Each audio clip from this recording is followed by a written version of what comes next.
1 जनवरी को पूरा देश नववर्ष मनाता है।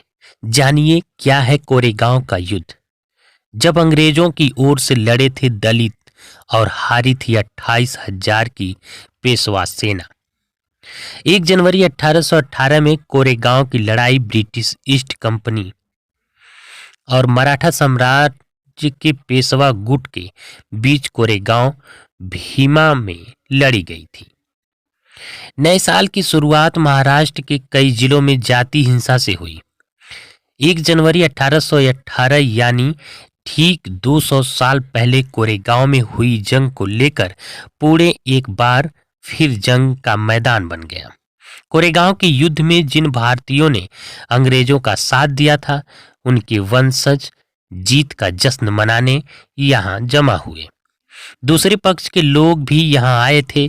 किसी अनहोनी की आशंका से पुलिस का भारी बंदोबस्त था, लेकिन भीड़ का आंकड़ा करीब 3 से 3.5 लाख तक पहुंच गया है और अचानक हालात बिगड़ गए।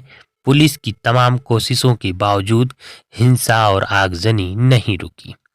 कई गाड़ियों को आग लगा दी गई, जबकि एक युवक की हत्या की भी खबर थी।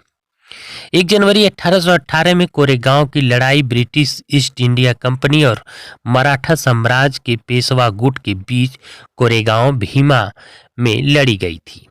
बता दें कि यही वो जगह है जहां अछूत कहलाए जाने वाले महारों ने पेशवा बाजीराव द्वितीय के सैनिकों को मात दे दी थी। ये महार अंग्रेजों की ईस्ट इंडिया कंपनी की ओर से लड़ रहे थे और इसी युद्ध के बाद पेशवाओं के राज का अंत हुआ था।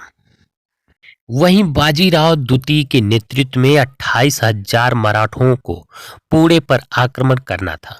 रास्ते में उनका सामना ब्रिटिश ईस्ट इंडिया कंपनी की सैन्य शक्ति को मजबूत करने पुणे जा रही एक 800 सैनिकों की टुकड़ी से हो गया।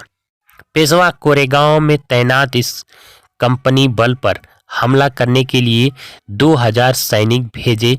कप्तान फ्रांसीसी स्टोनटन के नेतृत्व में कंपनी के सैनिक लगभग 12 घंटे तक डटे रहे।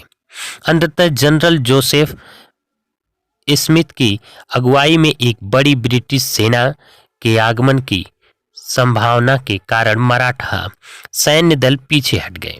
भारतीय मूल की कंपनी सैनिकों में मुख्य रूप से बॉम्बे नेटिव इन्फेंट्री से संबंधित महार रेजिमेंट के करीब 500 महार सैनिक शामिल थे और इसीलिए महारों के वंशज इस युद्ध को अपने इतिहास का एक वीरतापूर्ण प्रकरण मानते हैं।